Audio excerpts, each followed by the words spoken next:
Yeah, Ready? Yes. Okay. Nuestra lectura de hoy se encuentra en Mateo, capítulo 20, versículos del 20 al 28. Y dice así: Entonces la madre de Santiago y de Juan, hijos de Zebedeo, se acercó con sus hijos a Jesús. Se arrodilló respetuosamente para pedirle un favor. ¿Cuál es tu petición?, le preguntó Jesús. La mujer contestó: Te pido por favor que permitas que en tu reino mis 2 hijos se sienten en los lugares de honor a tu lado, uno a tu derecha y el otro a tu izquierda. Jesús le respondió: No sabes lo que piden. ¿Acaso pueden beber la copa amarga de sufrimiento que yo estoy a punto de beber? Claro que sí, dijeron ellos, podemos.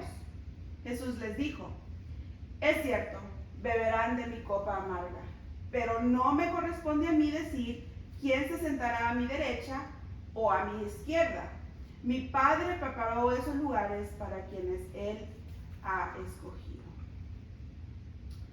Una autora se llama Amy Shua. Es hija de inmigrantes chinos y es profesora de leyes de Yale y se casó con un profesor de leyes de Yale. Ellos tienen 2 hijas y ella escribió un libro que se titula en inglés How to be a Tiger Mother. Eso en español se traduce Cómo ser una madre tigresa. Y en ese libro ella habla de las reglas que ella le puso a sus hijas. Nunca una fiesta de pijamas, no dormir en casa de amigos, no citas para jugar con amiguitos, no grados menos de A en sus reportes de la escuela, nunca sacar menos del primer lugar en cualquier materia escolar. La única excepción es gimnasia y teatro. En el mundo binario de Shua, solo hay 2 tipos de madres: las madres tigresas, que usualmente son chinas, las madres chinas, como dice ella, y no son necesariamente de raza china. Las madres tigresas y las madres occidentales, quienes piensan que son estrictas al hacer que sus hijos practiquen su instrumento 30 minutos al día. Para la madre tigresa o la madre china, la primera hora de práctica es la más fácil. Ella escoge el instrumento que sus hijas tocan y está allí pendiente, y a veces practican 2, 3, hasta 4 horas al día. La meta es más fácil porque la meta más fácil para ellos es llegar a Carnegie Hall. Y no sorprendentemente, la más pequeña se llama Sofía, logra esa meta y toca en Carnegie Hall, que es un auditorio muy famoso en Nueva York. Interesantemente, hay una evaluación que se llama Programa para la Evaluación Internacional de Estudiantes, en la cual participaron estudiantes de Shanghai por primera vez en el 2011. Y adivinen en qué posición quedaron los estudiantes de China. En el número 1. En cada área de evaluación sacaron primer lugar. ¿Y cómo se compara esto con Estados Unidos? Quedamos en el 17 lugar en lectura, en el 23 lugar de ciencia y en el 31 lugar en matemáticas. Esto clasifica a los estudiantes estadounidenses no solamente detrás de los chinos, sino de los coreanos, de los singapurenses, también de los franceses, de los austriacos, los húngaros, los eslovenos, los estonios y los polacos. Esto fue confirmado por la que era en ese tiempo la secretaria de Educación de Estados Unidos. Dice: en Estados Unidos estamos animando a nuestros hijos a que tengan una autoestima y que esto, según, les ayuda a tener éxito. Pero después de una generación o 2 de aplicar esta filosofía de la alta estima, tenemos los resultados. En la única categoría en la que los Estados Unidos sobresale y se lleva el primer lugar es precisamente en orgullo propio y en autoestima. En una encuesta, el 40% de los estudiantes se autoevaluaron: usualmente soy buena en matemáticas, pero solo el 7% de esos estudiantes sacó un nivel avanzado en matemáticas. ¿Qué dilema? Con toda esta información me queda claro que en el mundo realmente no sabemos cuáles son los valores que debemos de tener como padres y como adultos que estamos encaminando a esta generación joven. Pero la palabra de Dios es clave, porque en ella encontramos los valores del reino de Dios. En otras palabras, ¿qué es lo que dice la Biblia que es importante para Dios? ¿Cuál es el éxito en los ojos de Él? ¿Y cómo podemos ser madres enfocadas en lo mejor, en lo que Dios quiere que nos enfoquemos? En este pasaje lo he dividido en 3 partes. Una madre comprometida, una madre más comprometida, una madre con mejor comprensión y una madre que modela a Cristo. Empezamos con una madre que es comprometida. Y el principio bíblico en esta sección, una madre que es comprometida, es Cristo no promete una vida libre de dificultad y sufrimiento. A todas las madres nos preocupa que nuestros hijos salgan adelante, sobresalgan, y nos sentimos orgullosos cuando ellos logran algún éxito en cualquier área, académica, en deportes, en música, cuando son amables y son respetuosos. Esos son los valores latinos. Tal vez en la cultura del judaísmo del primer siglo o en la cultura latina no les decimos madres tigresas, pero sabemos que hay madres que están allí ayudándole a sus hijos a salir adelante. Y hoy estamos hablando de una de mis madres favoritas en la Biblia. Su nombre es Salomé. Y ella me encanta porque realmente puedo ver su corazón de madre y me puedo relacionar con ella. Y podemos aprender una lección que Jesús le enseñó a Santiago y a Juan y a los demás discípulos, porque quedó escrita en el Evangelio de Mateo, para que todas las madres podamos aprender esta lección y no solo aprenderlo a nosotros mismas, sino pasársela a nuestros hijos. Y claro, esta lección es para todos los discípulos de Cristo, así que es también para los varones y los líderes de la iglesia. Pero imagínense ustedes tener el valor de acercarse a Jesús y pedirle algo así como: disculpe, Rabí, un pequeño favorcito. Cuando llegues a tu reino, ¿podrías asegurarte de que mis hijos se sienten en los lugares de honor a tu lado? Digo, si no es mucha molestia. Juan a tu derecha y Santiago a tu izquierda. Ahí te los encargo. Muchas gracias. Aún peor, imagínense ser testigos de lo que esta mamá está pidiendo. Es como cuando algún padre de los amiguitos de nuestros hijos le dice al coach: ahí te encargo a mi hijo, o por favor pon a mi hijo a jugar más minutos porque no está jugando en el campo. Eso hace que todos los demás padres o que todos los demás compañeros se enojen. Pero ¿cuál es el contexto? ¿Por qué Salomé se acerca a Jesús con esta confianza para poder decirle que ponga a sus hijos al lado derecho y al lado izquierdo? Bueno, Salomé es la tía de Jesús, según Juan, y es una de las 4 Marías que se encuentra al pie de la cruz durante la crucifixión. Ella siguió a Jesús probablemente por todo su ministerio, porque sus hijos son muy prominentes en el Evangelio de Mateo. Son de los primeros que Jesús llama y que le siguen. Estuvieron presentes en la transfiguración y estuvieron presentes en Getsemaní. En el Evangelio de Marcos, Juan y Santiago, ellos hacen la pregunta a Jesús ellos mismos, pero aquí en Mateo hace la pregunta a Salomé, su mamá, que es probable un detalle histórico que Mateo incluyó y que Marcos no. Lo peor en este caso es que según el orden de eventos de Mateo, los versículos previos a nuestro pasaje, del 17 al 19, encontramos la tercera vez que Jesús predice su muerte. Y él incluye nuevos detalles. El enfoque de Mateo es el sufrimiento que viene.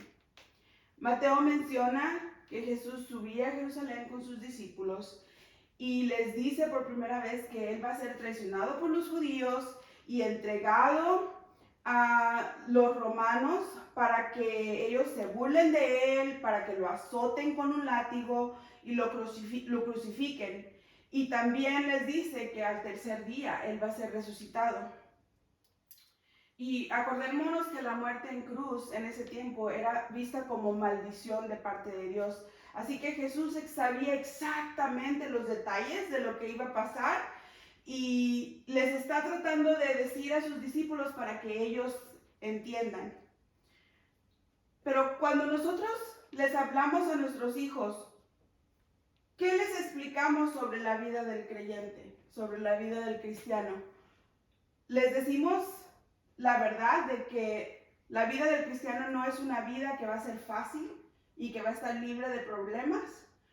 ¿Entienden nuestros hijos qué significa realmente el ser un cristiano? ¿Cuál es la expectativa que tenemos al seguir a Cristo?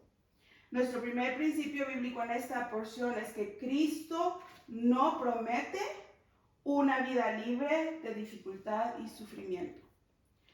No para nosotros, tampoco para nuestros hijos. Si hacemos un buen trabajo, nuestros hijos no se van a sorprender cuando lleguen las dificultades o la pérdida, o cuando llegue el sufrimiento, o cuando experimenten injusticia y dolor, porque van a saber que la vida de cristiano, en otro pasaje Jesús dijo, en este mundo tendréis aflicciones, pero confiad, porque yo he vencido al mundo. Pero lo bello de esta historia es que Salomé se convierte en una madre con mejor comprensión. En esta porción, en esta sección del pasaje, vemos que la gloria de Cristo es la cruz y la gloria del cristiano también es la cruz. Vamos al versículo 21 del capítulo 20. ¿Cuál es tu petición?, le pregunta Jesús. La mujer contestó, te pido por favor que me permitas que en tu reino mis dos hijos se sienten en lugares de honor a tu lado, uno a tu derecha y el otro a tu izquierda. Hay indudablemente una conexión con este versículo y con los versículos del capítulo 19, versículos 28 al 30. Porque en ese pasaje llega un hombre rico y le pregunta a Jesús, ¿qué buena acción tengo que hacer para tener la vida eterna? Y Jesús le explica a este hombre que tiene que guardar los mandamientos. Él le dice, eso yo ya lo hago, yo guardo los mandamientos. Entonces le dijo, ok, entonces toma tu cruz y sígueme.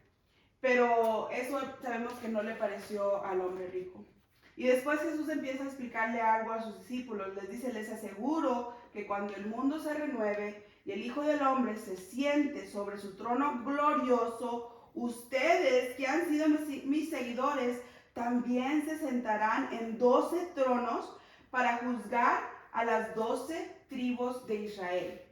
Y todo el que haya dejado casa, hermanos, hermanas, padre o madre o hijos o bienes por mi causa, recibirá 100 veces más a cambio y heredará la vida eterna. Así que Jesús les está diciendo a los discípulos, se van a sentar conmigo en un trono. Y tal vez Salomé o yo, tal vez ella estaba pensando, se van a sentar todos los discípulos en un trono. Así que voy a asegurarme que mis hijos se sienten uno a la derecha y uno a la izquierda de Jesús. Pero el problema es que Salomé no entendía muchos de los detalles de lo que Jesús estaba tratando de explicarles cuando les habló del sufrimiento que venía y de la crucifixión. Aquí vemos que Jesús les habla de tronos y de gloria, y lo que los hijos de Zebedeo y de Salomé no entienden es que o lo que ellos piensan que están pidiendo es que van a compartir prestigio y autoridad y poder. Pero realmente Jesús no estaba hablando de que en ese momento, antes de la crucifixión, Él iba a sentarse en su trono. Y en la mente de Salomé, ella pensaba que esa posición, y tal vez cualquier persona que los escuchara, esa posición de a la derecha y de la izquierda de Jesús aumenta en estima conforme la influencia y poder y el gobierno del rey crece. En Marcos incluso se refiere a la parousia, que es en griego una palabra que se refiere a la escatología, o al final del tiempo. Ellos piensan que tal vez Cristo va a poner su trono rápidamente, pero Cristo está hablando al fin del tiempo, después de su segunda venida.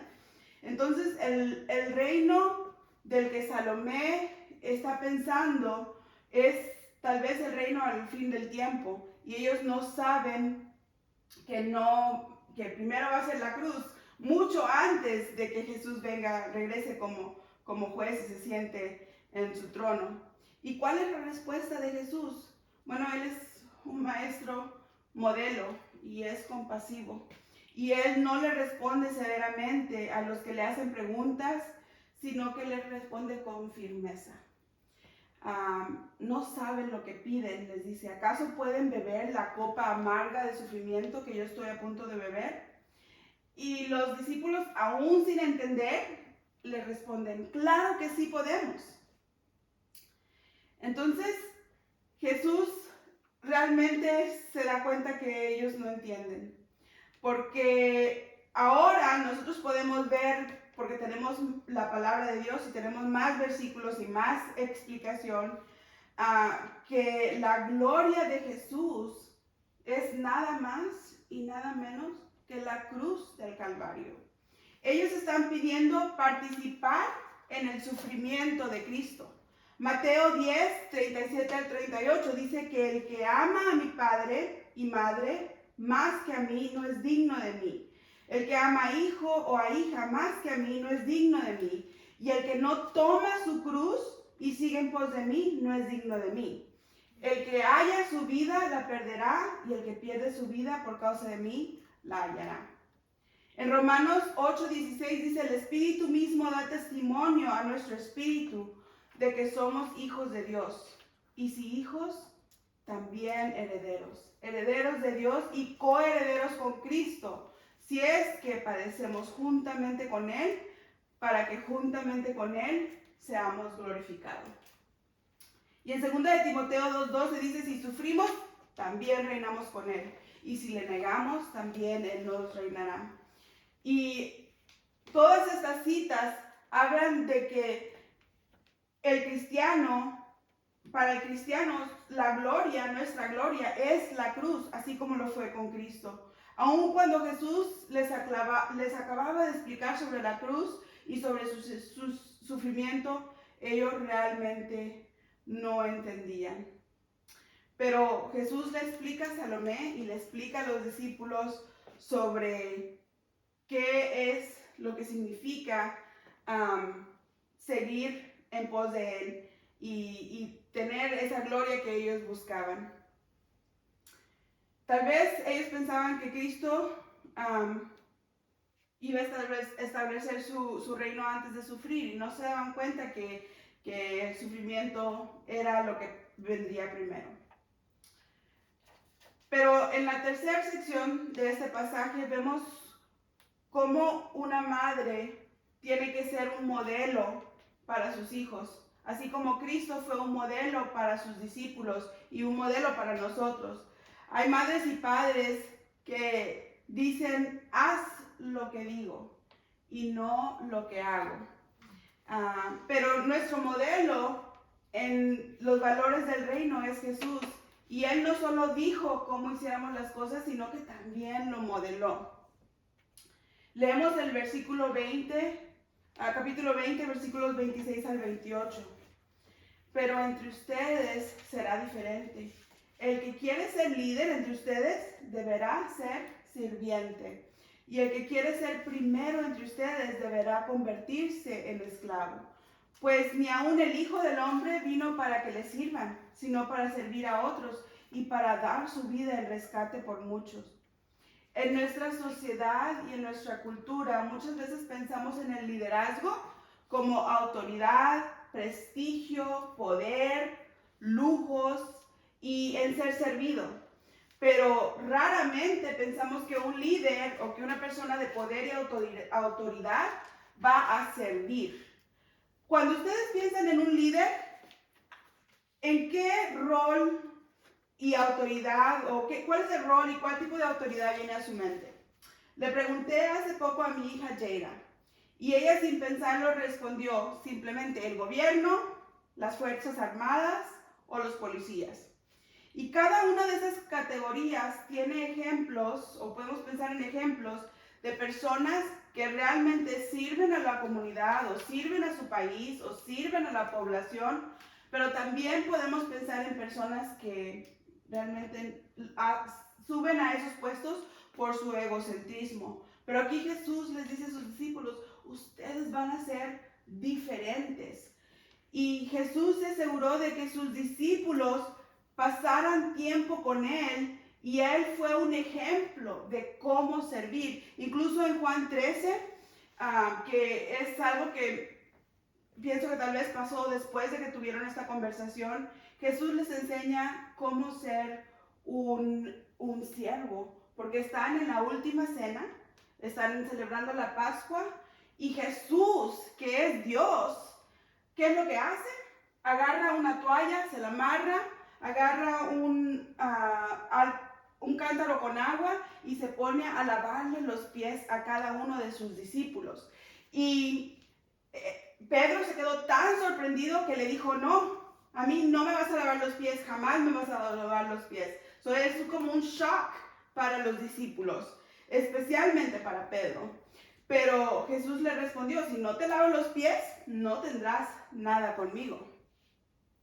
Y después de que Él lava los pies, Él les explica, Él sabe que no entienden, que todavía no comprenden todas las cosas. Pero Él les dice, vosotros me llamáis maestro y Señor, y decís bien, porque lo soy. Pues sí, yo soy el Señor y maestro, y he lavado vuestros pies. Vosotros también debéis lavar los pies los unos de los otros, porque el ejemplo les he dado, para que como yo les he hecho, vosotros también hagáis. De cierto os digo, el esclavo no es mayor que su Señor, ni el apóstol es mayor que el que lo envió. Si sabéis estas cosas, bienaventurados seréis si las hacéis. Entonces Jesús les está diciendo, yo soy el Señor de señores y me estoy poniendo como un esclavo para servirles a ustedes. Y Él es el que tiene la autoridad. Y claro, no tenemos mejor ejemplo de alguien que sirve y que alguien que se humilla a sí mismo para servir como Jesús.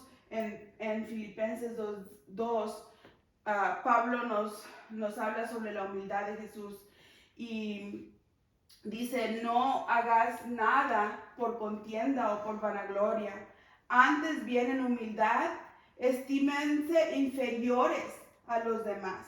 Entonces, Él nos dice que miramos el ejemplo de Jesús, de cómo Él se hizo menos que nosotros, siendo Dios, se hizo menos que a una persona, se hizo como un esclavo. Dice, no mirando cada uno a lo que es suyo, más a lo que es de los otros. Haya pues en vosotros este sentir que hubo también en Cristo Jesús, que siendo en forma de Dios, no tuvo por usurpación ser igual a Dios. Sin embargo, se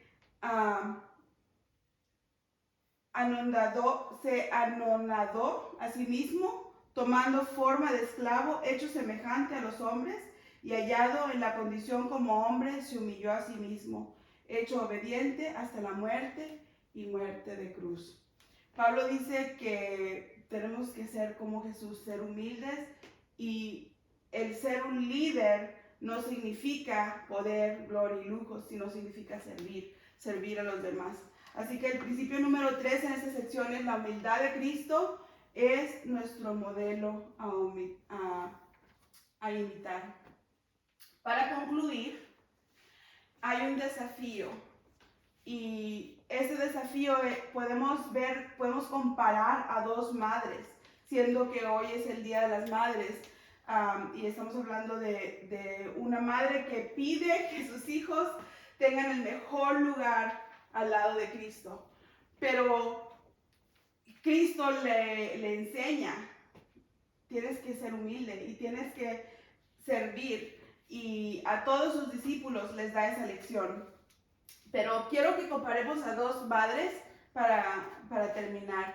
Y estas madres, las dos se acercaron a Jesús a pedirle una petición. Y Jesús a las dos les respondió les respondió su petición. La primera es Salomé, la que estamos viendo, pero la segunda es una mujer griega sirofenicia. Y les pido que usted mismo juzgue quién es la que realmente comprendió lo que significa ser cristiano, lo que significa ser humilde y cómo seguir a Cristo, cómo acercarse a Cristo. Cuando Salomé se acercó ante Jesús, ella se postró, dice la palabra. Y algunos comentaristas sugieren que ella no se postró en verdadera adoración hacia Cristo y no lo reconoció como Dios. Más bien se acercó y se postró como si él fuera una persona de autoridad y con mucho respeto tal vez, pero no estaba entendiendo quién era al que ella se acercaba. Pero la mujer griega, la mujer de Sirofenicia, ella sí entendió.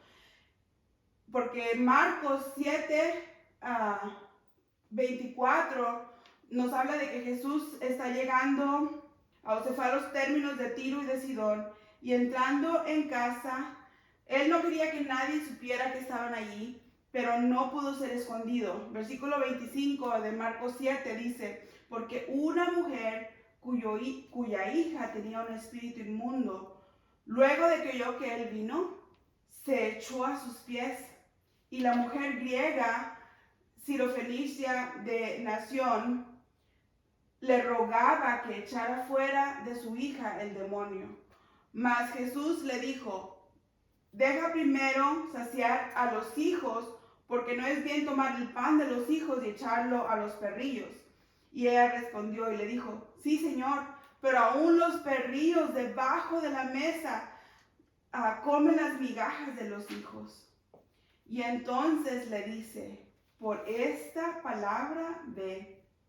Y el demonio salió de su hija. Cuando fue a su casa, vio que el demonio había salido y la hija estaba en la cama.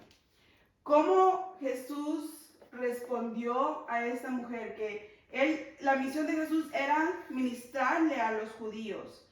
Y cuando esta mujer se acerca, él dice, no, yo no voy a los gentiles, no estaba yendo a los otros lugares fuera de Jerusalén o en lugares donde no estaban los judíos, pero él tuvo compasión de ella porque ella se humilló y le dijo, está bien, soy una extranjera. Los perrillos significa, los judíos le decían a las personas que no eran de Jerusalén, que no eran judías más bien.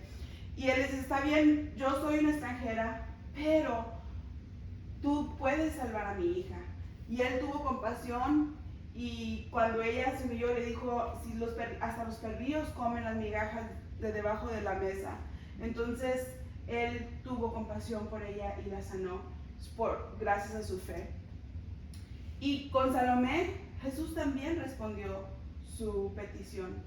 Pero como el problema fue que ella pidió lo incorrecto, Jesús, en lugar de regañarla o de decirle algo severamente, le dice, déjame te explico lo que necesitas saber para que puedas entender que la gloria que estás pidiendo o el prestigio que estás pidiendo para tus hijos no es la voluntad de Dios, no es lo que Dios tiene preparado para sus hijos, sino que es una vida de servicio y una vida de humildad. Y entonces como madres tenemos que poder modelar una vida de humildad y de servicio. So, mi pregunta esta mañana, siendo el Día de las Madres, es cómo estamos ayudándole a nuestros hijos a realmente entender lo que es ser humilde y lo que es ser un discípulo de Cristo. ¿Es algo que se los decimos o es algo que actuamos? ¿Hay ejemplos que nuestros hijos pueden ver en nosotras donde hemos sido humildes o donde hemos imitado a Cristo?